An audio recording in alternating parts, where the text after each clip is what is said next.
je veux avoir aucun regret. Et ça, faut avoir cette décision très rapidement dans la vie. Je pense que plus tu l'attardes et malheureusement plus t'as perdu de temps. Je supporte plus les gens qui me disent j'ai pas le temps. Tu veux pas prendre le temps, c'est ok. Entre Bernard Arnault et toi, vous avez le même nombre d'heures dans la journée. Il faut être aligné entre le choix, la destination et le trajet que tu fais. Qu'importe ce que tu fais, que tu veuilles devenir cycliste professionnel, entrepreneur, on s'en fout, ça marche. Tant que tu fais ça, tu vas être bien et ce qui compte dans la vie, c'est d'être bien. La maladie de la société aujourd'hui, c'est la dépression. Donc c'est-à-dire que les gens sont malheureux. Et je vois assez peu de gens adresser la question intelligemment. Demander aux gens qui sont une pluralité de choses d'être une chose, ça n'a aucun sens. Tu vois, si on me demandait de choisir un truc, bah aujourd'hui je suis papa, voilà, ça s'arrête là. Il y a la famille, les amis, les loisirs, le travail et la santé. Dans la vie, tu peux avoir 3 de ces choses, mais pas 5. Moi, j'avais une phase, un moment, où j'avais mis l'accent sur les loisirs, le travail, la santé. J'avais été clair avec mes proches. J'ai dit, c'est pas la peine de m'appeler pour Noël, c'est pas la peine de m'appeler pour des anniversaires, je ne suis pas disponible. Okay. Et mes amis, pareil. Bonjour ou bonsoir à toi qui regarde cette vidéo. Alors, merci déjà des retours des anciens podcasts. Franchement, je vois que vous commencez à réellement apprécier. Et aussi, je vous avais vu, je mets vraiment de la discipline dedans. Et en fait, aujourd'hui, c'est vraiment un épisode spécial. Ça veut dire que je t'ai présenté des invités auparavant. Sauf que là, l'invité que je vais pouvoir vraiment t'introduire, c'est une personne qui est dans un tout autre niveau. Quand je l'ai rencontré à une soirée. Et ce que j'ai vraiment apprécié chez cette personne, c'est que c'était une personne qui n'essayait absolument pas de se mettre en avant alors qu'il avait tout pour se mettre en avant. On était dans une soirée entrepreneur, beaucoup de gens essayaient de parler de ce qu'il faisait, des chiffres qu'il faisait, et lui, de son côté, il prenait le temps d'écouter réellement tout le monde, de poser des questions, alors qu'il était dans un tout autre niveau. Et à travers son attitude, en parlant réellement avec lui, je me suis aperçu que, comme je viens de te le dire, il est dans une autre sphère. Ça veut dire qu'aujourd'hui, il est dans la tech, ok ? Et il a aujourd'hui ces sociétés qui sont valorisées à plus de 8 chiffres. Donc, pour te dire, c'est vraiment une folie. Et à travers ça, je voulais vraiment en fait te le présenter pour qu'il puisse te donner un maximum de conseils, des conseils avérés et véridiques, parce que c'est aussi un entrepreneur très aguerri. Et c'est pour ça qu'aujourd'hui, j'aimerais vraiment pouvoir accueillir Mr. Kevin. Merci à toi d'être présent aujourd'hui ce soir. Je sais que ton emploi du temps est super chargé. Merci pour l'invite. Donc, tu nous as trouvé 1 heure de ton temps. Déjà, dans un premier temps, est-ce que tu pourrais te présenter, nous raconter un petit peu ton histoire ? Bien sûr. Écoute, moi, je m'appelle Kevin, j'ai 33 ans maintenant. Ok. J'ai eu la chance, j'aime dire la chance parce que ça s'est fait un petit peu au fil de l'eau, mais d'entreprendre très jeune, puisque j'ai constitué ma première société à l'âge de 18 ans. Okay. Avec à l'époque 2 partenaires qui étaient un petit peu plus vieux que moi, qui étaient des amis qui étaient eux en école de commerce. Ils avaient une spé, ils étaient assez avant-gardistes dans cette école, ils avaient une spé entrepreneuriat. Okay. Et je crois qu'il y avait un quart de la classe qui avait pour l'ambition de monter une boîte en sortant des 5 années d'études. Donc ils sortent de là, ils montent une boîte qui était révolutionnaire à l'époque. Moi je te parle de ça fait 15 ans maintenant. Okay. C'était une plateforme web pour de l'art. En gros, c'était pour digitaliser la vente de l'art. Malheureusement pour eux, je pense qu'ils étaient un peu en avance sur le modèle. C'était très en avant. Et puis surtout, ils s'adressaient à de l'art mainstream, le vrai art qu'il y a dans les musées. Okay. En fait, ces gens-là, ils ne vendent pas sur Internet. Forcément, c'est des réseaux, sûr, ouais. des apporteurs d'affaires, etc. Mais en fait, ça aurait pu donner naissance à des Pinterest, etc. Sûr. En vrai, c'était leur modèle. L'idée, elle était bonne, quoi. L'idée, elle était bonne. Bon, évidemment, ils se sont plantés sur cette boîte, mais ils se sont dit, c'est pas grave. Pas du tout défaitiste, les gars. Ils disent, écoute, Kev, on a eu une super collab, techniquement tu nous as grave aidé parce qu'eux ils avaient délocalisé le développement à l'époque en Chine parce qu'ils n'avaient pas les moyens de toute façon de payer des développeurs en France. On parle d'une époque où un développeur c'est très très cher. Okay. Une agence, je n'en parle pas, ça chiffre en centaines de milliers d'euros pour un site web. C'est les prix de l'époque. Ouais. Et ils me disent mais écoute, franchement t'es un bon ingé, dans ton école il y a que des ingés ou des futurs ingés. Je te propose qu'on monte une agence de dev parce que franchement je vois bien la demande et puis tous nos camarades de classe là, ils sont en train de monter des sites, des apps, mais machin, ils y connaissent rien. Okay. C'est nos clients, tu vois.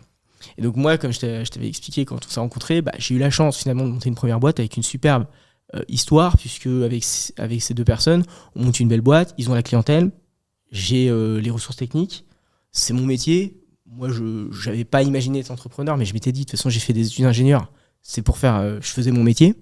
Et c'était une belle histoire. Mais évidemment, l'histoire, elle a été belle sur le lancement d'une boîte, parce que c'est très rare de réussir sa première boîte. Je pense que la plupart du temps, ça se plante. Ouais. Ça, c'est une boîte qui a bien marché. Moi, j'ai bien vécu. Et le truc, c'est que moi, quand je suis arrivé en fin d'études, parce qu'ils avaient 2 ans d'avance sur moi, donc moi, l'année où je suis diplômé, il y a un concours de circonstances. Un de nos associés fait un burn-out. Ok. À l'époque, ça s'appelait pas comme ça, hein, mais bon, bref, il finit quand même en hôpital pour pendant 6 mois, suivi et tout, enfin compliqué, tu vois. Et mon autre associé me dit, écoute, Kev, moi je me vois pas de gérer tout ce que lui gérait en plus de ce que je faisais, puis je suis un peu désaligné avec, tu sais, le modèle de la boîte, c'est-à-dire que c'est cool, on a fait des sous, mais moi, tu vois, la tech, ça m'inspire pas plus que ça, je suis pas ambiancé à chaque fois que je fais un projet client, etc. Donc je pense moi je vais arrêter. Nanana. Et à l'époque, tu vois, j'ai jamais eu le rôle de CEO. Tu vois, moi je suis associé de la boîte, je suis un peu le CTO, ça oui, mais j'ai jamais géré la compta, j'ai jamais, à mon tort d'ailleurs, hein, parce que j'aurais dû m'impliquer là-dedans durant ce processus, je l'ai pas fait. Donc j'ai jamais fait tout ça, et il me dit, bah écoute, voilà, si tu veux, tu rachètes nos parts, puis tu gardes la boîte, ou on la ferme proprement, et puis tout le monde reprend ses activités, tout ça. Et moi, j'étais un peu dégoûté parce que tu vois, je me dis, bah, moi, je suis en études, c'est maintenant que j'ai besoin d'un job, tu vois. Et donc, on décide quand même de fermer la boîte parce qu'à l'époque, je me sens pas de l'arbre. Ok. Je me dis, bah. Moi, t'es honnête. Ouais, je sais pas quoi faire, je sais même pas comment ça marche, je me sentais pas. Et donc, je prends une année, je vais pas dire sabbatique parce que cette année-là, j'ai fait plein de choses, mais j'ai enseigné dans mon école. Puisque j'avais des... En gros, quand tu fais du dev, tu peux passer des certifications d'entreprise qu'on appelle dans des technos. Donc ça, c'est beaucoup plus loin que l'école, hein, parce que le master, c'est le master, mais les certifications d'entreprise, c'est ce qui te permet de bosser IT, Microsoft, certifié, tu vois. Donc il y a plein de certifs comme ça, techniques et tout, et j'en avais pas mal, notamment en Java, etc. Donc je commence à enseigner dans l'école, c'est une école internationale, donc je finis par donner des cours à Londres, au Canada, San Francisco, et quasiment dans toute la France. Ils avaient une trentaine de campus en France. Et c'est une année qui est cool parce que, tu sais, moi j'ai déjà beaucoup travaillé finalement avec la boîte, j'ai déjà fait beaucoup de dev, j'ai beaucoup d'expertise terrain, hein, pas juste du théorique de comment t'apprends à développer. C'est ça qui est lourd. C'est que pendant que t'apprends, t'étais en train d'exécuter, donc il fallait que et voilà. Et l'école, c'était Supinfo, tu vois, c'était une école tech avant-gardiste. Donc très rapidement, ils avaient introduit des cours d'entrepreneuriat pour de l'IT, tu vois. Ces mecs qui montent les startups après, tu vois. Et moi, je leur dis, bah écoutez, moi, la vision de l'entrepreneuriat, c'est que je trouve que c'est quand même cool de pouvoir faire notre métier et d'apporter de la valeur dans du service, etc. Parce que ça commence à se développer, les plateformes, tu vois. Les Facebook, c'était déjà là. Et les plateformes de services, comme on va connaître plus tard, les Uber et compagnie, c'était en train d'arriver. En tout cas, moi, à San Francisco, j'en avais vu des boîtes comme ça.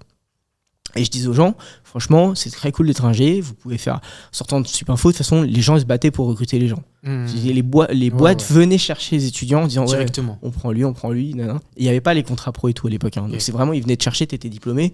Donc direct, tu négocies un peu ton embauche, hein, parce que de toute façon, ils étaient intéressés par ton profil. Donc c'était vraiment, vraiment smart. Et donc je fais une année comme ça à enseigner. Ouais. Et au bout d'un an, tu vois, je fais le tour et tout, je dis quand même, je vais pas, j'ai adoré enseigner. Hein. Ça m'a permis d'expérimenter la prise de parole, de mettre en application ton savoir. Parce qu'en fait, quand tu sais quelque chose et que tu l'appliques au quotidien, c'est une première étape. Mais quand tu commences à l'enseigner, c'est là que tu vois le niveau de maîtrise que tu as d'un sujet. Tu te dis, ok, moi aujourd'hui j'enseigne à des classes de 120 élèves, il y a tous les niveaux, j'arrive à faire comprendre à celui qui rame de ouf et à lui donner un peu envie. C'était quand même un peu la mission. Enfin, pour moi, enseigner, c'est donner envie aux gens qui s'en battent les steaks de ta matière. Tu vois, en sortant de ça, il se dit, bon, c'est toujours pas ma matière, mais quand même le gars, il m'a donné envie de comprendre ce qui se passe. Tu vois. Bien sûr. Et en fait, ce qui s'est passé, c'est que pendant cette année d'enseignement, au début, j'ai enseigné beaucoup de matière tech, puis à la fin, beaucoup plus de matière management, entrepreneuriat, parce qu'en fait, j'étais un des seuls profs qu'ils avaient qui avait monté une boîte. Qui avait un background. Donc c'était plus simple pour eux. Et en sortant de ça, je me suis dit, écoute, j'ai bien réfléchi, je remonte une boîte, une agence du coup, parce que c'est quand même le métier que je maîtrisais, et puis je restaffe une équipe grâce à tous les étudiants que j'ai rencontrés durant cette année d'études, parce que finalement les meilleurs de la classe, je les connaissais. Enfin, je leur ai donné cours, je les ai notés. Tu sais déjà comment ils pensent, leur façon de travailler, leur discipline, ainsi de suite. Exactement. Et donc je remonte une boîte. Comme j'ai toujours une bonne relation avec les anciens clients qu'on avait, parce que franchement on délivrait bien et ça se passait bien, et je retrouve assez rapidement une partie de la clientèle, etc. Et donc je continue de me développer comme ça, et après tu vois, une succession de choses fait que je deviens un partenaire d'autres sociétés. J'avais des amis qui avaient des startups à l'époque, je prends un peu de part par-ci par-là, mais tu vois, des petits deals, et puis plus des deals main d'œuvre. C'est-à-dire qu'à l'époque, tu sais, moi je rentrais pas au capital avec de l'argent, mais il y a des mecs qui avaient des projets, c'était un peu short en love money, et ils disaient, écoute, est-ce qu'on peut faire un deal, je te paye quand même la presta, tu me fais un discount, puis je te file un peu d'equity, puis comme ça on espère que tout le monde réussisse, et puis finalement toi tu t'y retrouves, tu vois. Et alors c'est un modèle que j'ai fini par arrêter parce que malheureusement, sur le chiffre, sur le volume de boîtes où j'ai pu prendre des parts, je crois que je suis break-even. Okay. C'est-à-dire que j'ai pas fait de sous, j'en ai pas perdu, mais ça faisait une charge mentale un peu au-dessus parce que tu donnes quand même une attention au projet. Comme un espèce de business angel, c'est un peu. Ouais, sauf que t'es business angel exécutif, quoi. Ouais. C'est-à-dire que toi, à un moment, tu les produits des gars ou les projets des gars, et forcément, au début, le deal est les faire dans ton sens, parce que finalement, ils filent de l'equity pour quasiment rien. Sauf au fur et à mesure que la boîte va bien ou va mal, ils te demandent une espèce d'implication comme si tu devais sauver la boîte. Exact. Alors qu'au final, c'est même pas ton projet de base. Tu vois, et donc, mentalement, c'était fatigant. Et puis, financièrement, c'était pas non plus hyper intéressant. C'est-à-dire que moi, j'ai dû avoir au total des parts dans 15 boîtes. Il y en a 13 à se sont plantées. Et j'en ai 2 où j'ai pu faire un exit correct qui a compensé le plantage des 13, tu vois. Et vu que toi, t'as vu autant de boîtes qui n'ont pas marché, Qu'est-ce qui a fait en sorte que ces boîtes, elles ne marchent pas? C'était quoi les erreurs qui étaient reproduites quasiment à chaque fois? Il y a eu tous les cas, mais tu sais, il y a mauvais positionnement. Ouais. Tu crois que le marché veut ton produit, mais en fait, il s'en fiche. Pas du tout. Ouais. Mauvaise association. Parfois, manque de thunes. Hein, parce qu'il y a aussi des projets, malheureusement, à l'époque, c'est pas la Silicon Valley. Hein. Il n'y a pas Station F, il n'y a pas Xavier Niel qui a mis un pot commun de 100 millions, il n'y a pas la BPI. Hein. Et donc, il y a des mecs, c'est vrai que peut-être avec un financement de 100 000, 300, même 300K, tu vois, même pas des millions, hein, ils passaient la barre, tu vois. Mais sans ces thunes, ils étaient là, ils cherchaient, puis tu trouves jamais le contrat qui va te luncher, et tu te plantes. Et puis sinon, humainement, plein de mecs, tu sais, c'est le marché, quoi. Il y a plein de gens, ils montent des boîtes avec leurs potes d'enfance. Je sais pas, c'est quoi? On est d'accord que la boîte c'est du pas pote une bonne d'enfance. idée. Je pense que le pote d'enfance, c'est le pote d'enfance. Ouais. C'est le mec avec qui tu dois toujours passer des bons moments. Après, peut-être que dans des conditions exceptionnelles, vous pouvez vous retrouver professionnellement, peut-être. Mais monter une boîte ensemble, c'est détruire une amitié, je pense, en général. Et c'est détruire une amitié, et j'irai plus loin. Monter une boîte avec sa famille, c'est encore pire. Sauf si tu descends d'un empire. Donc en fait, la boîte s'est imposée à toi. Tu vois ce que je veux dire ? Les gens sont déjà... mais les héritiers de Bernard Arnault, en plus, c'est un mauvais exemple parce qu'ils s'entretuent en interne pour avoir la tête de la boîte à la fin. Donc en plus, ils sont même pas alliés sur le papier. Mais il y a des familles un peu Leclerc, il y a un gros héritage. La plupart des petits-enfants ont une direction de quelque chose. Et en fait, c'est parce qu'ils veulent faire vivre la dynastie du truc. Mais en fait, la boîte, elle était déjà là avant eux. Tu vois, c'est ils se sont levés un matin, ils se sont dit, venez, on monte une boîte. Leclerc, le mec, il a monté ça tout seul. Après, il y a ses héritiers. Tu vois, c'est pas... et j'ai essayé. Donc en plus, je peux même pas dire oui, on m'a dit qu'il fallait pas le faire.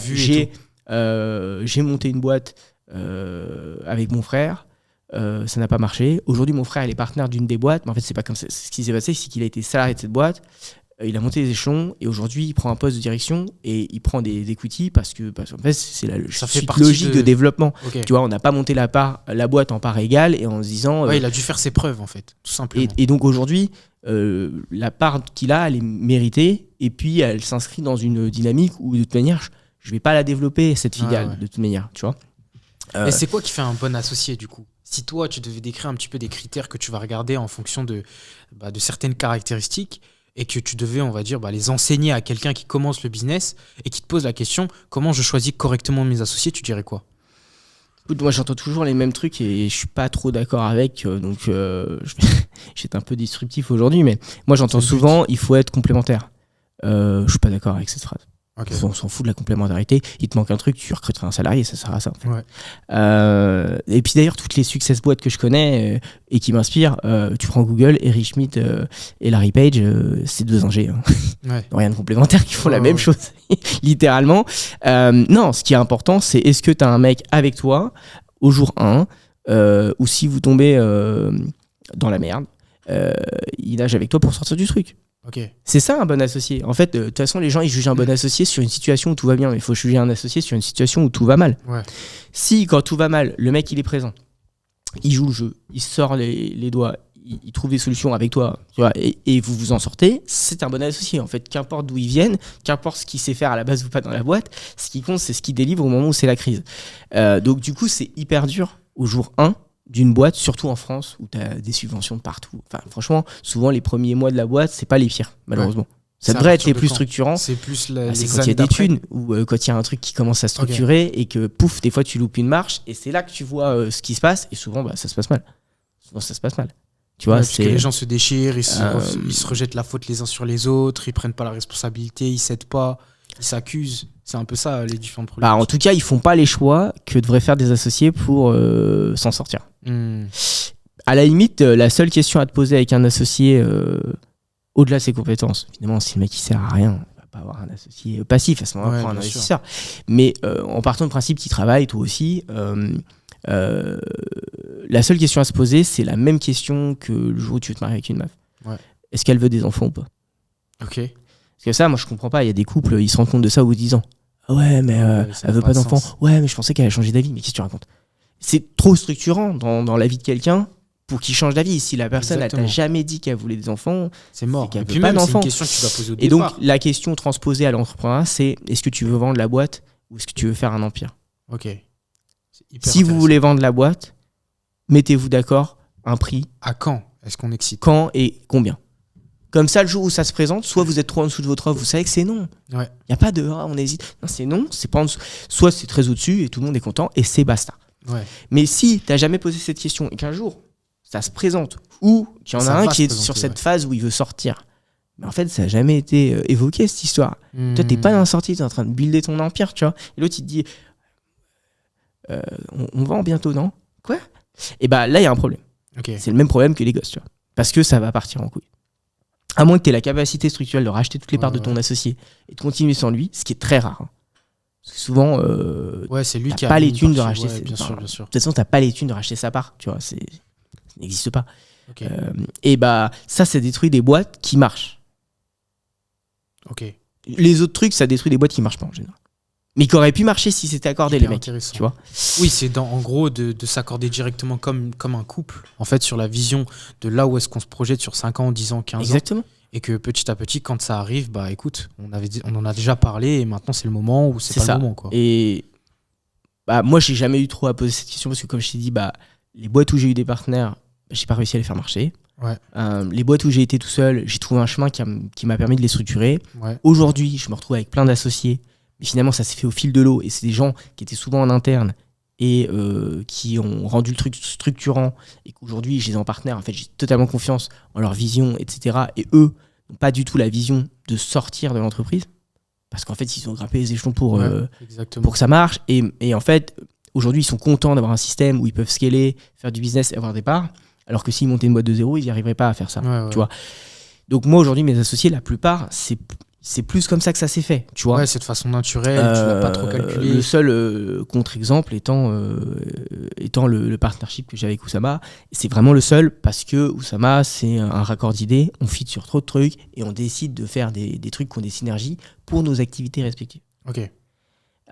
Et c'est cool, tu vois. Et ça nous amène où ça nous amène et ça cartonne, tant mieux. Ça cartonne pas, c'est pas grave. Mais de base, il n'y a pas d'attente à part se dire ici on peut faire un truc. En commun. On y va. On n'a pas mis trop de temps à réfléchir à ça. Par contre, on est allé. Ça a donné ce que ça donne. Il y a des trucs qui vont continuer, il y a des trucs qui vont s'arrêter. C'est OK. Mais tu vois, pareil, le partnership, il est clair direct. Oui, donc toi, le conseil que tu aurais à donner, c'est qu'une personne qui commence, elle se doit en fait de connaître par cœur la personne, ou du moins la vision long terme de la personne qui est en face de lui. Comme ça, au moins, tu es sûr. Sans la connaître par cœur, tu dois avoir eu la conversation. Ouais. En fait, le drame, c'est qu'il y a des gens, ils n'en ont jamais parlé. C'est fou, ça. J'ai dit, attends, tu viens de te marier avec un mec ou une nana? Ouais, parce qu'en soi, vous avez jamais discuté des termes du logement. Tu vois. Donc après c'est ce qui est dommage, c'est que les gens reprochent à l'autre des choses qui n'ont jamais été évoquées. D'accord. Ce qui est logique, en soi, c'est la communication la plus transparente possible. Mais voilà, après, pendant longtemps, je sais que je connaissais beaucoup de gens qui avaient cette vision que un solopreneur, c'est un mec qui n'a pas su convaincre une personne de le rejoindre. Je suis pas d'accord avec ça. Solopreneur, c'est un mec qui est conscient de ses capacités, qui s'est rendu compte que pour l'instant, il était bien d'avancer seul et que le jour où il aura besoin de quelqu'un, il va monter une équipe. Et peut-être qu'un jour, au fil de l'eau, il aura un associé. Peut-être, ou peut-être pas. Et c'est pas grave. Et comment aujourd'hui tu recrutes quelqu'un? C'est-à-dire que, est-ce que quand tu fais ton process pour pouvoir créer justement ta Dream Team, qu'est-ce que tu fais en fait pour pouvoir être capable de maximiser les chances de succès d'un projet? Je vais être hyper honnête aujourd'hui. Parmi tous mes soft skills, le recrutement, c'est mon plus mauvais. Ouais. La seule phase de ma vie où j'étais bon en recrutement, c'est parce que je connaissais des gens et ils ont rejoint mes projets. Ouais. À partir du moment où ça a sorti de ce cercle, j'ai jamais fait de bon recrutement. Ouais. J'ai eu la chance, il y a plus de 10 ans, de rencontrer quelqu'un qui est un de mes associés aujourd'hui, Yannel, qui était un de mes élèves, qui a rejoint ma boîte, qui a toujours travaillé dedans. Et d'ailleurs, ils sont deux aujourd'hui, mais lui, il s'occupe du recrutement. Ouais. Et lui, c'est un mec, il sait juger l'humain. Et puis, quand ça marche pas, il sait virer l'humain. Voilà. Ouais. Ce que je ne sais pas faire. Parce qu'au moment où il faut virer quelqu'un, je sais pas, j'essaye de lui trouver une excuse, je lui dis mais il peut pas se rattraper là, nanana. Et en fait non, à un moment il est mauvais, il y a un problème, il faut le virer, c'est tout, ça s'arrête là. Et lui, si tu veux, il est hyper fair, hyper humain, et quand ça se passe mal, il dit juste voilà, ça se passe mal, faut qu'on arrête, tiens, bonne journée. C'est juste de la justesse au final. Et ouais, mais c'est dur. Enfin moi c'est un skill que j'ai pas, et surtout je suis un bon entrepreneur, mais je suis un mauvais manager. Okay. Ça je suis ok de le reconnaître depuis longtemps. J'ai une équipe très restreinte qui est la core team, qui travaille toujours avec moi parce qu'on est sur des projets très avant-gardistes, mais c'est des projets qui sont plus challengeants entrepreneurialement que techniquement en général. C'est qu'en fait, il faut déjà avoir le mindset business parce qu'on construit le produit, tu vois. Ouais. Il faut que ça soit vendable, il faut que ce soit machin. Il ne faut pas juste me dire ouais, on code et là c'est 18 heures, on arrête. Ça part de zéro. Tu vois. Et j'ai cette petite équipe qui est un peu une équipe d'élite, qui travaille quasiment tout le temps qu'avec moi, jusqu'à ce que le projet soit mature. Et en fait, c'est délégué à une équipe interne après. Okay.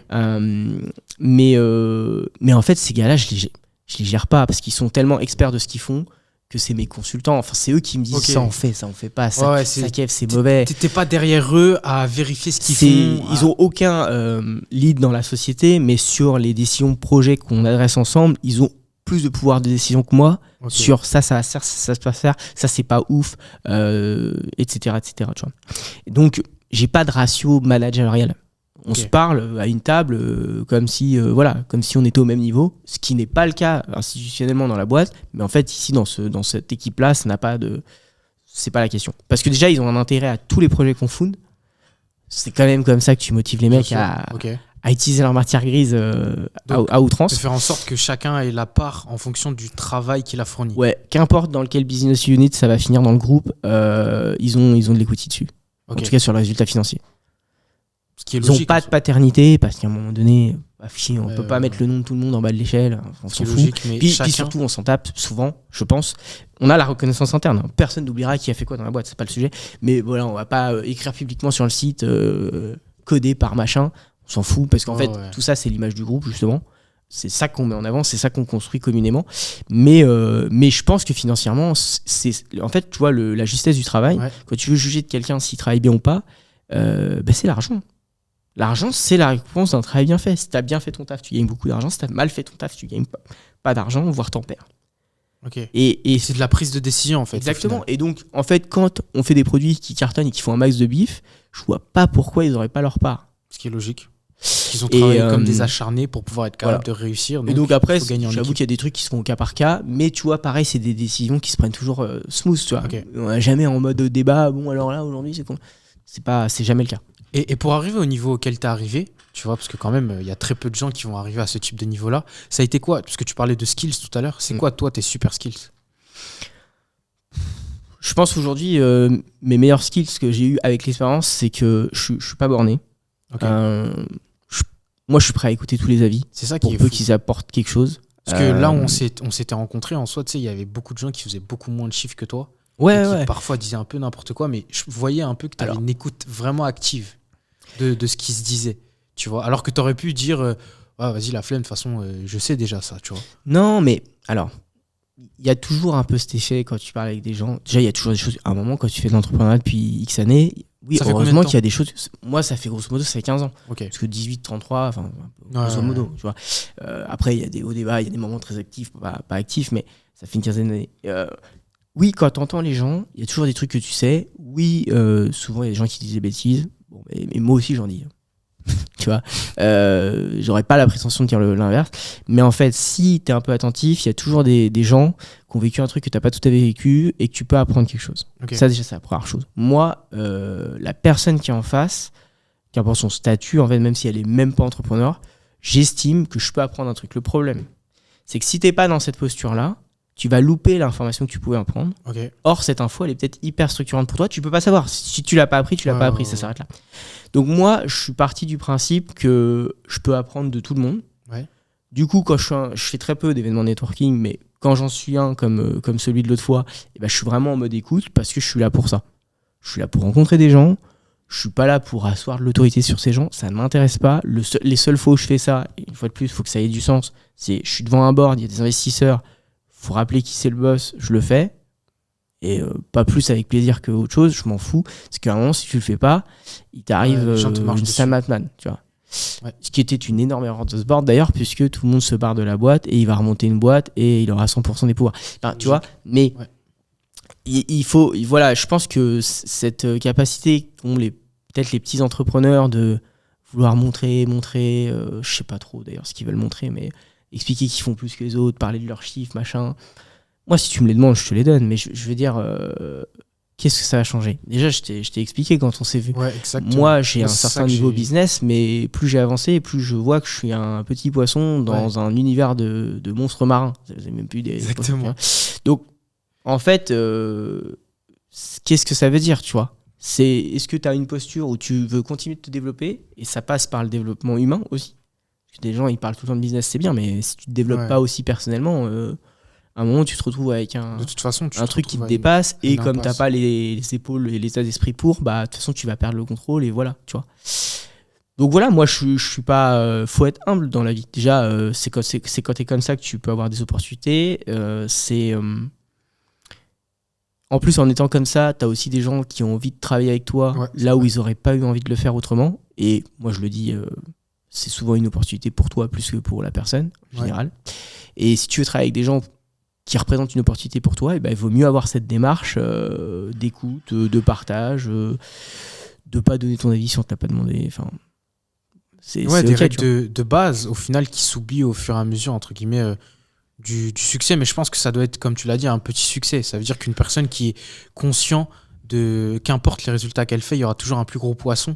Donc il y aura toujours plus à apprendre. Donc il y aura toujours plus à travailler pour pouvoir être capable de changer de sphère aussi. Et du coup. Toi, pendant un petit peu ton parcours, ça a été quoi les différents caps, tu vois ? En plus, tu vois, pour être honnête avec moi-même, je pense que ce cap de je monte mes chiffres et je fais le guignol, je l'ai eu aussi, mais c'était il y a des années, c'est tout.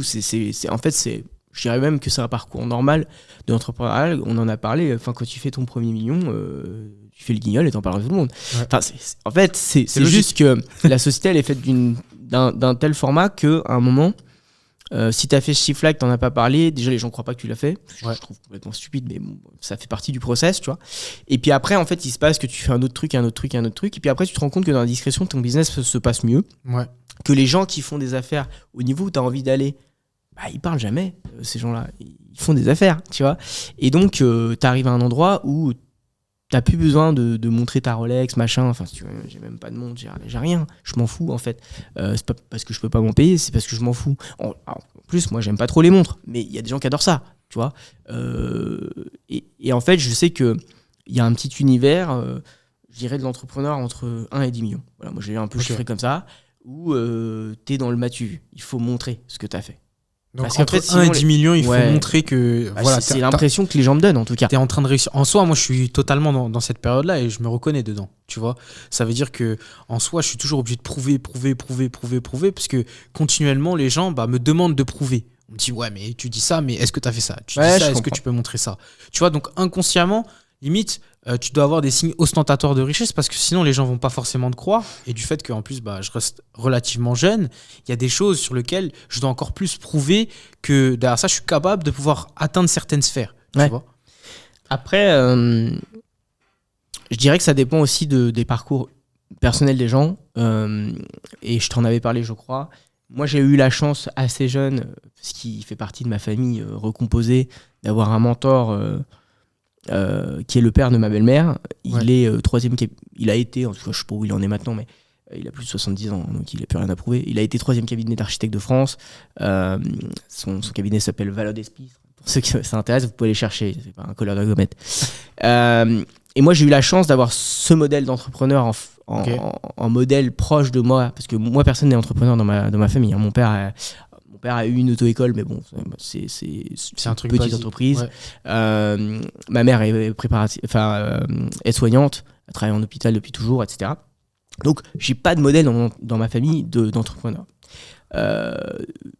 Ceci dit, ma tante qui a fait une grande école supérieure française est aujourd'hui au bord de la direction de Stellantis. Donc, tu peux ne pas être entrepreneur et avoir une carrière absolument incroyable. Il faut faire les sacrifices qu'il faut parce que c'est la seule nana que je connais qui a vécu la moitié de sa vie en Chine, machin truc, qui a très peu vu ses gosses. Enfin, tu vois, c'est en final une salariée qui a le profil d'un entrepreneur. C'est-à-dire qu'elle a fait les mêmes sacrifices que les gens qui montent des boîtes, etc. Et je pense qu'elle a fait un beau parcours parce qu'objectivement, elle n'aurait pas monté Stellantis. Ouais. Donc, tu vois, et en fait, en ayant ce modèle-là, même si je l'ai peu côtoyé, parce qu'en plus, malheureusement, ma belle-mère s'entendait plus trop avec lui, etc. Donc, je l'ai vu vraiment par épisode. Mais tu vois, quand je suis allé vivre 1 an en Chine, il m'a mis en relation avec son associé là-bas, qui m'a introduit. Ça m'a permis de faire des choses. Il faut, faut être reconnaissant même des petites choses qui se sont arrivées, sur lesquelles il aurait pu ne pas être dans ma vie. Et je pense qu'il y aurait plein de points business que j'aurais pas abordé pareil. Et donc, ça, c'était une chance. Parce que moi, après, tous les autres mentors que j'ai eus, c'est des mentors imaginaires. C'est des mentors où la personnalité, le mindset du gars m'intéresse, mais j'ai jamais rencontré ces gens-là. Tu vois, je prends un The Rock, c'est un mec qui m'inspire de ouf. Familialement parlant, businessment parlant.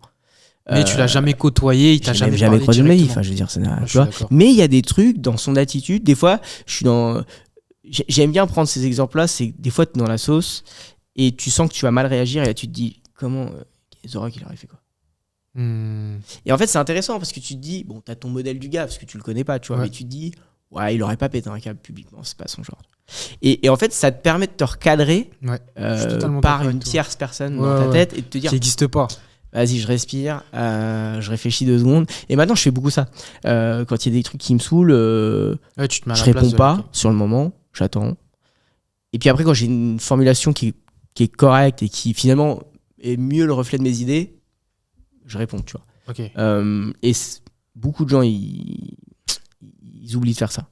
Mon père, il m'a dit, ne laisse jamais des décisions passagères prendre des décisions définitives dans ta vie.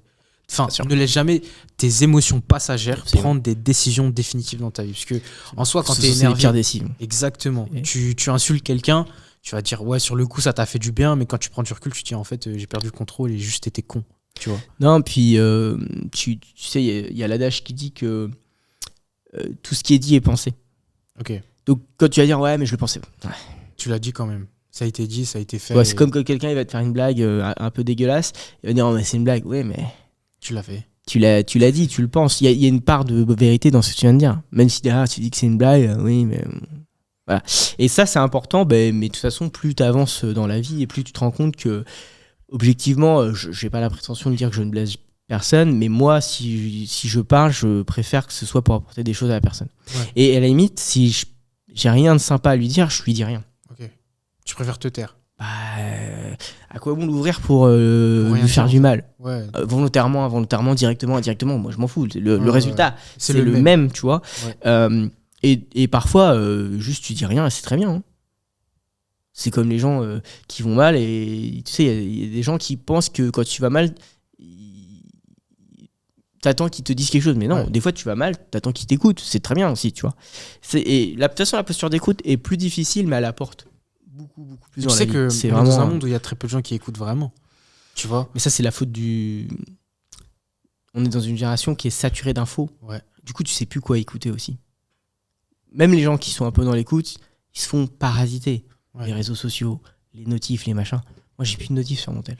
Ouais, ça aussi, c'est ce que c'est pour ça que je mets un peu de temps à répondre en général, mais... Et encore, tu réponds vite, hein. Parce que là, j'étais au poste de travail. Si je suis sur mon bureau, le WhatsApp, c'est un outil de travail maintenant. Parce que c'est vraiment entré dans les... Enfin, tu vois, avant, il y avait Discord, il y avait Slack, les machins. Bon. Donc, tout est sur WhatsApp. Si t'es sur le WhatsApp, en plus, t'as mon numéro pro, je crois. Ouais. Bah, t'as un message qui passe, tu vas avoir une réponse. Mais t'as une réponse parce que t'es sur une heure de travail pour moi. Pourquoi je précise ça? Parce qu'aujourd'hui, moi, j'ai une fille, j'ai bientôt un 2e enfant. C'est fini le temps où toute ma vie, c'est le travail. Il y a des moments de travail, il y a des moments où je travaille pas, tu vois. Comment tu arrives à trouver le juste milieu entre les deux? Parce que tu sais, toi, aujourd'hui, t'es quand même... T'as combien de boîtes sous ta direction à l'heure actuelle? J'en ai 11. Ok, t'as 11 boîtes sous ta direction. Donc, comment tu arrives à trouver du temps à la fois pour ces 11 boîtes, tout gérer, atteindre les objectifs et en parallèle de ça, s'occuper de ta fille et de ta famille et de ta relation?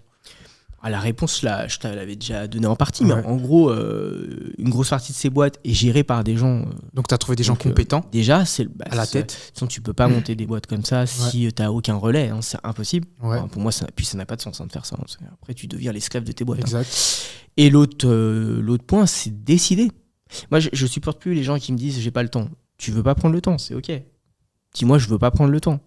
Le temps, tu l'as toujours. C'est toi qui décides où est-ce que tu le mets. Entre Bernard Arnault et toi, vous avez le même nombre d'heures dans la journée. Ça s'arrête là. En fait, c'est qu'est-ce que tu fais de ton temps, C'est une question de priorité. et où tu la loues pas. Et dans la vie, il y a aussi des cycles. Et dans ces cycles, pour moi, il y a 5 piliers, tu vois. Il y a la famille, les amis, L'amour. les loisirs, Ouais. le travail et la santé. Ok. D'accord ? Dans la vie, tu peux avoir 3 de ces choses, mais pas 5. D'accord. Donc, quand tu es dans une phase travail, amis, loisirs, bah, tu n'as pas le temps pour ta famille et tu n'as pas le temps pour ta santé. Ok. Si tu as travail, loisirs, santé, bah, tu n'as pas le temps pour ta famille, tu n'as pas le temps pour les amis. Donc, ça veut Et dire en fait, qu'en il faut choisir. tu dois choisir ces phases-là pour pouvoir être capable, du coup, de favoriser certaines choses, de délaisser d'autres choses pour ensuite reprendre cette priorité-là un peu plus tard dans ta vie et délaisser d'autres choses, du coup. Mais c'est comme ça que ça fonctionne. C'est C'est super comme ça dur. que ça fonctionne. Oui, mais dans la vie, tu peux pas tout avoir. Ok. Ça, faut que les gens le comprennent. Tu peux pas être successful en business et être le meilleur mari du monde. C'est vrai, ça, en plus. Tu peux pas être tout le temps présent pour ta mère et aller faire du sport tous les jours. Il y a des choix à faire, en fait. Et le problème des gens qui font aucun de ces choix, c'est qu'ils n'ont aucune de ces 5 choses. Ok. De toute manière. Donc, autant en choisir 3 et en profiter pleinement. Ouais, exact. Et se mettre au clair avec les points que tu fais pas. Si tu es dans une phase où tu as décidé c'est amis, loisirs, boulot, et que tu as décidé que tu ferais pas de sport, tu prends sur toi que tu vas être un peu gros pendant 2-3 ans. C'est comme ça. Le vrai problème, c'est d'être désaligné entre ce que tu fais et la décision que tu as prise. Ok.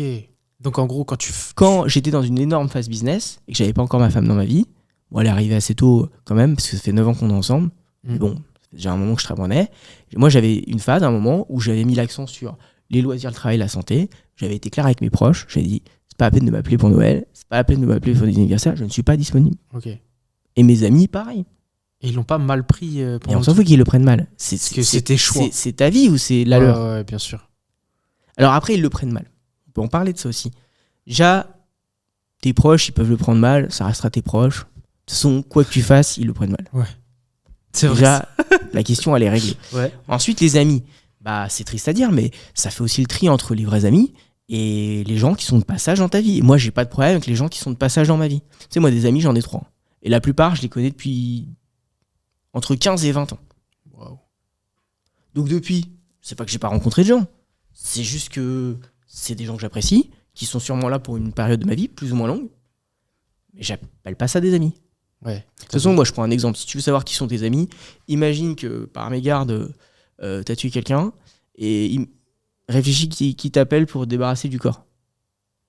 C'est ça, tes amis, c'est pas autre chose. Et pourquoi je parle d'un truc répréhensible ? Je reviens. Parce que tu sens, un truc pas répréhensible, il n'y a pas de conséquences. Ouais, bien Donc sûr. tu t'en fous de qui t'appelle. Donc, Moi, je te au parle d'un truc Oui. où c'est chaud. Où les gens se t'appelles- mouillent. T'appelles qui, et voilà, Ils se t'appelles mouillent qui, avec et toi le mec, il directement. arrive et en plus, il cache le cadavre avec toi alors que ça n'a aucun sens de C'est faire ça. Alors qu'il a rien fait dans l'histoire, mais que maintenant qu'il s'est mouillé parce que c'est ton gars, bah maintenant il peut prendre une peine en fait. Tout Exactement. simplement. C'est ça les amis. Les amis, c'est les gens, et je ne dis pas que c'est des gens que tu dois mettre dans une situation délicate, bien au contraire. C'est les gens que tu dois préserver le plus possible, mais c'est les gens où le jour où t'es dans la merde, la vraie, ils le feront, qu'importe la conséquence. Non, mais c'est tellement vrai ça. Et si tu veux, si t'exclus donc ces 3 amis et la famille que j'ai créée, je parle de ma femme et de mes enfants, Ouais. il n'y a personne pour qui je fais ça. C'est-à-dire que je ne fais pas ça pour ma mère ou mon père. Parce que tu vois, cette famille, c'est la famille que tu subis. C'est la famille Oui, bien sûr. T'as tes parents, c'est comme ça. C'est pas Tu toi les qui ai aimes, choisi t'es tes parents. reconnaissant. Ouais. Attention, je vais pas dire on s'en fout de sa famille. C'est pas vrai. Mais ce que je ferais pour ces personnes n'est pas ce que je ferais pour mes parents ou mes cousins, mes tantes, mes toncles, je ne sais pas. Tu vois. Et je pense que les gens, c'est aussi cette mauvaise connexion qu'ils ont avec tu vois, les amitiés qu'ils devraient avoir. Et tu sais, moi, j'entends des gens dire ouais, c'est mon pote, c'est mon ami. Ouais, c'est une connaissance. Tu vois, c'est un contact de boulot. C'est ok de dire ça, c'est pas péjoratif. Je pense que aussi, toi, ce que j'ai remarqué, c'est que tu te mens pas forcément à toi-même. C'est-à-dire que les choses, elles sont telles qu'elles sont et telles qu'elles tu les penses et tu les assumes pleinement. Sauf que la majorité du temps, les gens n'ont pas cette transparence avec eux, tu vois, de se dire ce genre de choses ou même d'assumer ou de prendre ce genre de parti. Quand ils le font, en fait, c'est comme si, en gros, ils allaient à l'encontre un petit peu de la société. Donc, ça fait qu'ils ont peur un petit peu du regard ou du jugement. Alors que, comme tu l'as très bien dit, et tu vois, quand je t'ai posé la question, ouais, mais si tu les choisis pas et que tu pars, comment ça va se passer? Tu vas dire, bah, on s'en fout parce que c'est ma vie, tu vois. Mais cette façon de penser-là, Non, puis, tu veux garder des gens. En fait, est-ce que tu veux garder des gens qui sont pas sincères avec toi dans ta vie? C'est ça la question. Exact. Le mec qui va dire, tu parlais du regard des autres. Moi, j'adore une phrase de Tom Holland. Ouais. Si t'as un problème avec moi, tu m'en parles. Si t'as pas mon numéro, c'est que t'es pas assez proche de moi pour avoir un problème avec moi. Ça s'arrête là. Ok. Et en fait, moi, le regard des autres, si tu veux, Tu t'en tapes. et tu vas pas payer tes factures avec. Si. Non, bien sûr. Il y a cette case dans les paiements sur EDF, le regard des autres. Parce que sinon, faut me le dire, j'en ai une pelle. Là, je suis devenu milliardaire. C'est qu'à un moment, les regards des autres, il y en a toujours un. Ouais. Quand tout va bien, en plus, il est toujours bon, et quand tout va mal, il est toujours mauvais. Donc Ouais. en plus, j'ai envie de te dire, je comprends pas ce qu'il apporte. Parce qu'évidemment, quand tout va bien, tout le monde dit que t'es cool. De toute façon, c'est toujours comme ça. Donc, le problème de prendre des décisions de vie avec le regard des autres, c'est qu'un jour, t'as assez mûri, ta vie est passée, tu te rends compte que ça servait à rien, mais les années que t'as perdues, elles sont perdues. Mm. Et moi, s'il y a un truc, quand même, j'ai eu la chance d'avoir peut-être une jeunesse assez rude pour me dire, je veux avoir aucun regret. Et ça, faut avoir cette décision très rapidement dans la vie. Je pense que plus tu l'attardes, et malheureusement, plus t'as perdu de temps. Bien sûr. Moi, j'aime mes parents et je les remercie pour tout ce qu'ils ont pu nous apporter. Mais on a eu une vie qui était quand même compliquée. Déjà, moi, j'avais mes parents qui étaient séparés. On n'avait pas forcément tout ce qu'on voulait. On a toujours mangé, habillé, tout ça. C'est pas le sujet, tu vois. Ouais. Mais ça, j'ai envie de te dire, c'est un peu le devoir des parents, tu vois. C'est pas. Mais sur le à côté, je me suis dit assez rapidement, ok, bah mes parents, je vois qu'ils font le max. Mais c'est pas la vie que je veux. Okay. Et c'est pas la vie que je veux donner à mes enfants à moi. Tu vois. Et donc très rapidement, quand j'ai eu... Parce que finalement, le regard des autres, au début, il vient de qui? Il vient de tes parents. Ouais. Ou de tes proches familiaux. Ouais. Et très rapidement, j'ai dit, j'entends ce que tu me dis, mais en fait, je veux pas la vie que t'as, donc je vois pas pourquoi je devrais écouter ce que tu me dis. Exactement. C'est exactement ce que je me suis dit. Et moi, je me souviens, quand j'ai fait une école d'ingé, c'est simple, personne ne voulait que je la fasse. Ça coûtait 25 000 balles sur 5 ans. Ouais. Ma mère n'avait pas l'argent. Mon père, il avait un peu de thune, il m'a payé une demi-année. Mais je m'en fous, en fait, c'était pas le sujet. Et en fait, j'ai dit à mes parents, écoutez, je vous annonce que je fais une école d'ingé, je vous ai pas demandé de la financer ou quoi que ce soit. Ouais, l'école, je l'ai financée. En France, on a la chance de pouvoir faire des crédits étudiants. J'ai fait un crédit étudiant. Ça s'arrête là. Mais à côté de moi, il y a personne qui a dit, quand même, Kevin, c'est cool ce qu'il fait. Enfin, tu vois, il a envie de faire un truc, il y va. Ouais, il se donne les moyens, machin, truc. Et en fait, moi, il s'est passé plein d'années comme ça. J'ai fait mes années d'études, c'était l'attitude, déjà tout le monde, parce que j'étais pas très brillant, moi, collège, lycée, j'étais l'élève moyen. Moi, je suis le mec qui bossait, mais quand j'avais 10, j'avais réussi, tu vois. Ouais. Donc c'était compliqué. Et donc, du coup, les gens se disent, mais il y a des notes de merde, il part en école d'ingé, il va se planter, écouter 25 000 balles, c'est quoi l'intérêt? Donc personne n'allait miser sur toi au départ. Non, à part ma mère, elle avait pas les sous, mais elle se disait de toute façon c'est mon fils, il peut faire tout ce qu'il veut. Ça je peux pas enlever ça à ma mère. Mais pareil, quand je suis arrivé en troisième année, que j'ai annoncé comme ça, je sais plus, un dîner de famille, que j'avais monté une boîte et tout, les gens ils étaient outrés, tu vois. Quoi, mais t'as même pas fini tes études, tu fais une boîte, qu'est-ce que tu fais, gna gna gna gna. Et puis 10 ans plus tard, quand ils ont vu que en fait les boîtes elles étaient toujours là, ils ont dit ah mais Kevin, on a toujours su qu'il allait réussir. Mais qu'est-ce que tu me racontes? Qu'est-ce que tu me racontes? Pas une fois, tu m'as dit ouais, ce que tu fais, c'est cool. Même pas, tu vas réussir ou pas. Ouais, ce que tu fais, c'est cool. Déjà, ils comprenaient pas toujours le métier que je faisais, ça je peux comprendre, mais franchement, il y avait aucune forme de soutien. Et ça, je le sais, tu vois, parce que tu m'en avais déjà un petit peu dit, mais qu'est-ce qui t'a permis, sachant que tu n'avais aucun soutien, personne pour t'aider, de tenir pendant les moments compliqués où ça allait hyper mal dans tes différentes boîtes ou dans tes différents projets? Est-ce que tu avais un plan défini? Est-ce que tu avais une vision finale? C'est quoi qui t'a fait tenir? J'ai toujours eu un petit projet de vie, je dois bien l'avouer, que que je suis assez fier d'avoir respecté, mais bon, tu sais, en fait, c'est plus de la chance qu'autre chose, parce qu'il y a tout un tas de trucs qui auraient pu se passer autrement, mais je me suis plus ou moins marié à l'âge que j'imaginais, j'ai eu mon premier enfant à l'âge que j'imaginais, j'ai atteint certains niveaux dans mes affaires à peu près à l'âge que j'imaginais. Bon, enfin, tout ça, c'est un peu de la chance, parce qu'entre le projet et la réalité, en général, il y a un delta, etc. La réalité, c'est que dans mes toutes premières affaires, j'ai toujours été très proche de mon frère, on s'est éloigné un peu plus tard dans la vie, mais là, aujourd'hui, on s'est bien retrouvés. J'ai toujours été très proche de mon frère, et en fait mon frère comprenait rien, mais il était toujours prêt à écouter et à me dire ouais, mais est-ce que c'est vraiment grave, parce que mon frère il s'en branle un peu de tout dans la vie, tu vois. Mais quelque part des fois c'est une force. Vous voyez jamais trop le drame.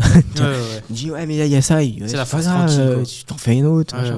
Donc quelque part ça me donnait un peu de la force, je me disais bon, je lui raconte le truc, ça n'a pas l'air de l'impacter plus que ça. Ça n'a pas l'air de le stresser, peut-être que je devrais me détendre, etc. Et puis, plus tard, j'ai eu ma femme assez vite dans ma vie qui, franchement, m'a toujours épaulé.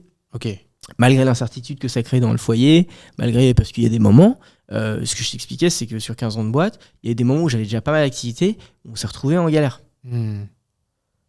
À des moments où tu pensais déjà plus que tu pourrais être en galère. Donc l'adage qui dit derrière un grand homme se cache une grande femme. Ah, moi je le crois à fond. D'ailleurs, je pense que si je suis là aujourd'hui où j'en suis, c'est en grande partie parce que ma femme drive le reste de notre vie et que je suis tranquille et que je rentre chez moi, je suis heureux et que j'ai quelqu'un qui est là pour moi quoi que j'ai fait de la journée, quoi. C'est magnifique. Je dirais même plus les jours où je suis désagréable. Parce qu'il faut arrêter de croire que, enfin là tu me vois, c'est logique. J'ai l'air super sympa, etc. Mais il y a des fois où je pense qu'il y a des soirs où je rentre. T'es pas cool. Peut-être plus dans les années de maintenant, parce que j'ai vraiment plus de gros problèmes au quotidien, donc ça fait beaucoup de bien, parce que forcément tu rentres, t'es pas du tout dans le même état d'esprit. Mais il y a des moments où j'étais dans la sauce, comme tout le monde. Et je pense que je rentrais, j'étais vraiment pas agréable, voire méchant, faut dire les choses. Et elle a toujours été là pour moi, elle a toujours absorbé ce stress, parce que quand on s'est rencontrés, j'ai été honnête. On a habité ensemble au bout de 4 mois parce que je lui ai dit écoute, de toute façon, si on n'habite pas ensemble, ça marchera jamais. Tu me verras jamais, tu comprendras pas ce que je fais, et ça va pas marcher. Je dis donc. T'as posé carte sur table dès le début. Voilà. Je lui ai dit comment on fait. Elle me dit ok. Et voilà, et 9 ans plus tard, on est là où on est. Et le truc, c'est que dans tout ce processus, à chaque fois, j'ai été transparent. Je lui ai dit écoute, là, je travaille, là, je suis dans une phase de ci, là, je suis dans une phase de ça. Mais par contre, il y avait un deal moral, je lui avais dit, nous à l'époque, moi j'avais déjà avancé dans mes affaires, mais je lui avais dit grosso modo dans 6 ans, moi je lève le pied et on passe à l'aspect familial de notre famille. Donc en fait, t'avais déjà un contrat. Donc si tu veux, ces années, elle me les a laissées au profit des années qu'on vit maintenant. Et maintenant, quand elle me dit demain il y a je sais pas quoi avec la petite, je suis là. Tiens, on part en vacances, je suis là. C'est incroyable. Et en fait, c'est dans tous les plans de la vie, il faut faire ça. C'est qu'à un moment, les deals moraux, tu dois en passer avec tout le monde tout le temps. C'est comme tout à l'heure, tu as eu une part de conversation que j'ai eue avec un de mes partenaires. Je lui ai dit écoute, moi aujourd'hui, tu gères ça, ça, ça. Moi j'ai confiance en toi. Tu prends une décision. Elle est bonne, c'est tant mieux pour tout le monde. Elle est mauvaise, ça arrive. Personne prend que des bonnes décisions. Non. Je lui dis le problème, c'est que tu prennes pas la décision. Je dis après, t'as envie qu'on se voit et qu'on se parle parce qu'on est aussi amis, aucun problème, allons déjeuner. Mais viens pas me faire chier 5 minutes au téléphone pour un sujet que t'aurais pu me texter.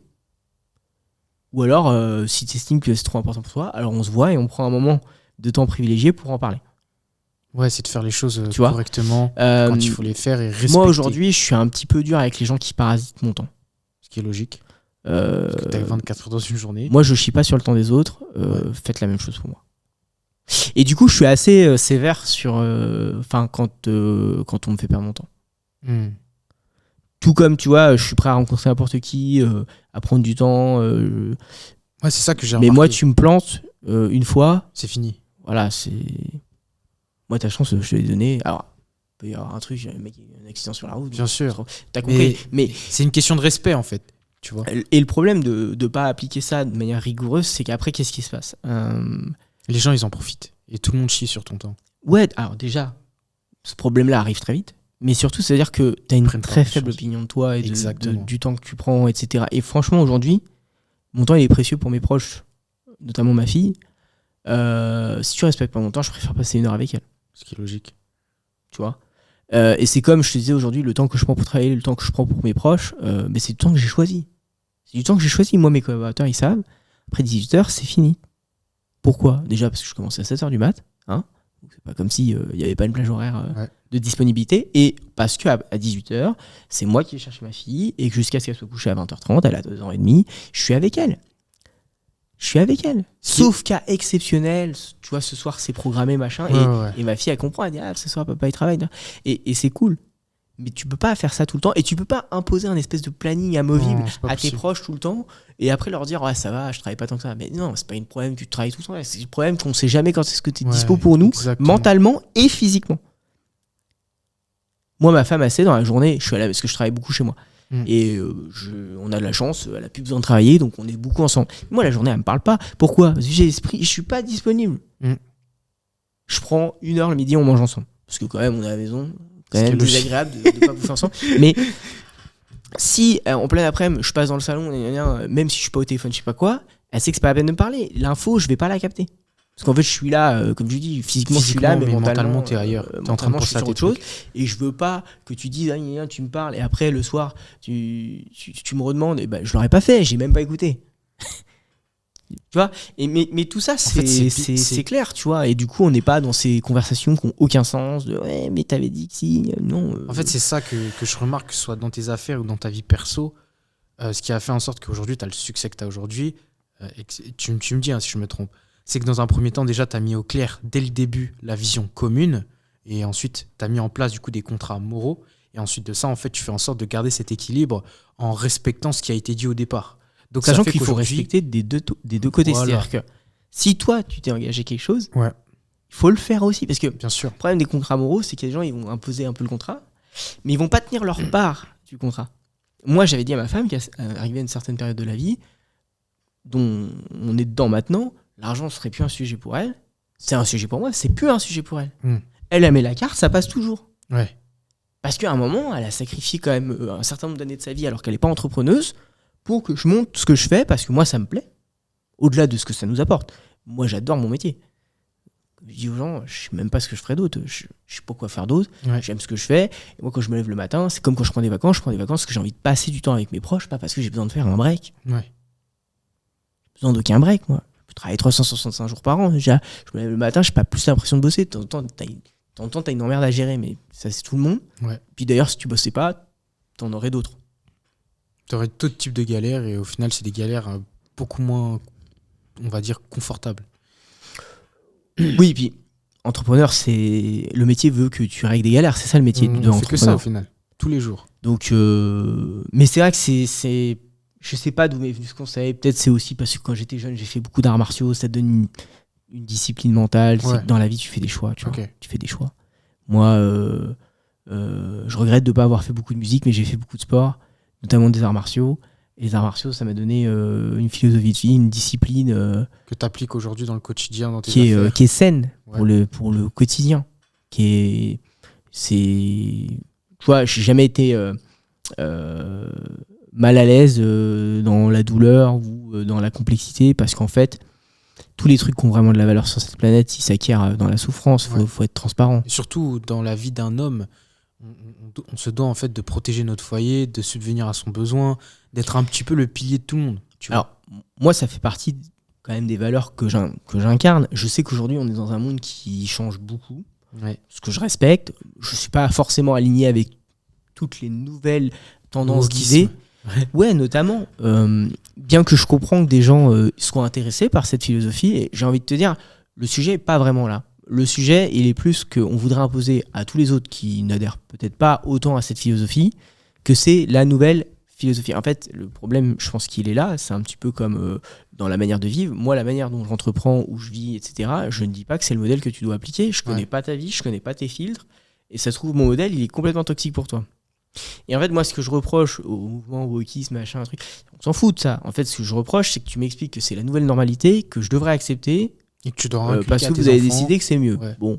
En plus, il y a des intérêts financiers avec les fonds d'investissement qui derrière ça imposent des choses à des boîtes, et les gens ne savent pas. On parle de ça, mais c'est comme quand on me demande de prendre un parti sur un conflit ou un machin. Mais en fait, déjà, est-ce que je suis concerné ?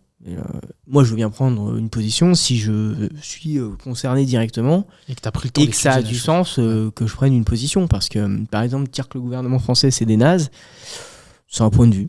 Pourquoi pas, tu peux penser ce que tu veux, mais en fait, est-ce que objectivement, ce point de vue, il peut apporter quelque chose au pays, etc.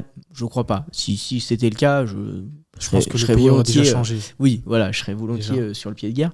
Mais je pense que les gens, ils confondent trop le moment où ils devraient donner leur opinion et le moment où ils devraient laisser juste les gens vivre leur vie. Ok. Moi, tout le monde fait ce qu'il veut, en fait. Mais tu m'imposes pas ton point de vue comme je t'imposerai pas le mien. Si par contre on est dans une discussion ouverte, je peux te donner mon point de vue, que t'aimes ou pas, et je peux écouter le tien. C'est pas la même chose. Donc moi, j'ai rien contre cette génération qui arrive, même si j'y vois certaines problématiques, on va dire sociétales à terme, mais Comme je suis pas lesquels, Dieu. par exemple? Bah, Parce que objectivement, si la société prend vraiment ce chemin, objectivement, demain, il y aura structurellement des choses qui marchent pour moi moins bien, par exemple, sur l'aspect de ce que moi j'appelle la famille. Ouais. Mais, là, une fois de plus, c'est mon avis. Parce que mon avis de la famille, c'est un homme, une femme, des enfants ou pas. Et voilà, c'est mon concept de la famille. Moi, après, comme j'ai dit aux gens, si ton concept de la famille, c'est que tu as changé de sexe et que tu es avec une autre personne qui a aussi changé de sexe, et pourquoi pas, à la limite. Mais tu peux pas me dire que ce modèle-là, c'est le modèle. En fait, c'est ça le sujet. Ouais. Il n'y a pas le modèle, il y a des modèles. Et puis en plus, plus on est de gens sur cette planète, plus il y a de modèles, je pense. Tu vois. Moi, j'aime ce paradigme qui dit que chacun a une fraction de la vérité. Il y a 7 milliards d'humains sur cette planète, donc tu imagines 7 milliards de vérité. T'imagines bien que la vérité, Elle est composée de tout le monde. elle est ailleurs, quoi. donc moi, j'ai arrêté de me demander si j'avais la vérité sur un sujet, sur un machin. On a des points de vue sur tout, on a des opinions sur tout, qui se défendent, qui sont respectables, pas respectables. Je pense que j'ai des opinions sur certains trucs que les gens vont dire que c'est pas respectable. À la limite, je les garde pour moi, c'est pas grave, tu vois. Ouais. Mais parce que je ressens pas non plus le besoin d'en parler à tout le monde, tu vois. Bien sûr, et à je la pense limite, que t'en parles avec des gens qui peuvent écouter, peuvent comprendre, tu vois. Ouais. Qui ont le cerveau pour pouvoir être capable en fait de concevoir ce que tu dis déjà, tout simplement. Ouais, puis tu sais, tous les points de vue sont pas bons à exposer. Tu sais, si j'ouvrais ma gueule à chaque fois que j'ai une idée, si à chaque fois voilà, je serais saoulé de moi-même. Et du coup, là, on arrive à la fin, c'est passé super vite. Bah, t'inquiète. Et ce serait quoi le dernier conseil que tu auras à donner à une personne qui souhaiterait du coup, en fait, atteindre tes résultats, tout simplement? Mes résultats, je sais pas, mais s'il veut atteindre ses résultats, moi, je l'invite à faire des choix conscients, structurés, et de s'y tenir. Et il faut être aligné entre le choix, la destination et le trajet que tu fais. Ok. Si tu as ces trois composantes, qu'importe ce que tu fais, que tu veuilles devenir cycliste professionnel, entrepreneur, le meilleur salarié de l'année, on s'en fout, ça marche. Parce que ce qui marche, c'est l'alignement. Donc après, ça peut être dans la vie perso, ça peut être dans la vie pro, Ouais, ça peut être dans le caritatif, ça peut être dans ce que tu veux. Tant que tu fais ça, tu vas être bien. Et ce qui compte dans la vie, c'est d'être bien. Je pense que c'est ça la seule vraie mission. Ouais. Et après, tu peux la rendre heureux. confortable, en plus. Ça, c'est un plus. Mais déjà, si tu vis bien, la maladie de la société aujourd'hui, c'est la dépression. Hein. C'est pas autre chose. Donc, c'est-à-dire que les gens sont malheureux. Et je vois assez peu de gens adresser la question intelligemment. En fait, qu'est-ce que les gens ils ont besoin pour être heureux? C'est ça la question. Et comme il y a 7 milliards de vérité, il y a aussi 7 milliards de réponses à qu'est-ce qui est heureux. C'est toi qui décides ce qui te rend heureux. Et d'ailleurs, à un instant T, un truc peut te rendre heureux, à un instant Y, un autre truc. Ça aussi, les gens, ils ont du mal à comprendre. Tu sais, si t'as fait un truc toute ta vie, t'es à peu près bon, tu changes, les gens comprennent pas. Mais tu changes, tu fais ce qui te plaît. Si t'avais envie d'être cuistot pendant 10 ans et que maintenant, t'as envie d'être coach sportif, qu'est-ce qu'on s'en fout en fait. Je vois pas le problème en fait. Et c'est le problème de la société de maintenant, c'est... tu vois, moi, quand on me demande, je sais même pas comment me décrire, entrepreneur, investisseur, j'en sais rien. Parce que, en fait, dans ma vie, dans une journée, je mets 14 casquettes, tu vois. Je mets la casquette qui va bien au moment où je fais ma journée et au moment où je me sens de faire ça. Enfin, tu vois. Ouais, bien sûr. Parce qu'en fait, tu vois, si on me demandait de choisir un truc, bah aujourd'hui, je suis papa. Voilà, ça s'arrête là. Okay. Tu vois, si je devais en porter qu'une seule casquette, dingue. c'est celle-là, en fait. Parce que ton enfant, il a rien demandé et t'es son papa, ça, c'est sûr. Et c'est la casquette qui te plaît le plus, du coup. Ouais, bien sûr. Alors, mais ça, c'est intrinsèquement, c'est dans l'ADN. Sinon, t'as un problème génétique, là, pour le Ouais. coup, tu vois. Mais tu vois, c'est enfin, demander aux gens qui sont une pluralité de choses d'être une chose, ça n'a aucun sens, tu vois. Un peu comme si je te disais que ce qui te caractérise, c'est ton index de la main gauche. Voilà. C'est que du coup, tu prends pas en compte tout le corps humain qui te compose, en fait. Et c'est pareil pour les gens, ouais, c'est pareil. C'est pareil. Donc moi, j'invite les gens, s'il y a un choix, c'est l'alignement. Soyez aligné avec ce que vous faites. Si ça vous va pas, trouvez votre alignement. Et par contre, tu vois, si t'es salarié et que ça te rend malheureux, bah casse-toi. Ok. Arrête d'expliquer que c'est la faute de ton patron ou de ton tortionnaire de manager ou machin. Peut-être c'est de sa faute la situation, mais le fait que tu restes, c'est de ta faute. C'est l'acceptation, parce que tu peux totalement démissionner et que t'es pas contraint. Donc, bah écoute, Kevin, franchement, je te remercie d'avoir Bah, été c'est moi, présent merci de m'avoir invité. pendant cette heure, parce que déjà, bah, en toute sincérité, j'ai pas beaucoup parlé, j'ai beaucoup écouté, et c'est ce que tu as donné, c'est bah, en fait, moi qui consomme énormément de podcasts, énormément de contenu, que ce soit américain, français ou que sais-je, c'est les points que tu as abordés. Déjà, moi, j'étais même pas conscient que tu allais les aborder. En plus, tu les as dit d'une manière totalement différente, et je sais que tu es quelqu'un de base de très occupé, et le fait est que tu as pris du temps pour pouvoir être capable, enfin, d'être venu et de dire tout ça. Bah, merci à toi. J'espère C'était qu'on un te plaisir. reverra. Parce qu'en fait, au final, on a effleuré énormément de sujets. Je pense qu'il y a encore énormément de choses à dire. Mais on le laissera pour la prochaine fois. Et bah, du coup, j'espère que ça vous a plu. Moi, de mon côté, bah, vous avez vu, hein, d'habitude, je parle beaucoup et tout. Là, j'ai vraiment pris le temps d'écouter parce que ce qui était dit, c'était hyper intéressant. Je vous invite vraiment à mettre des commentaires de ce que vous avez pu penser, peut-être des questions que vous avez peut-être à poser à Kevin. Et en tout cas, je vous remercie d'avoir regardé. Je vous souhaite de passer une très belle soirée. N'hésitez pas de liker, de partager.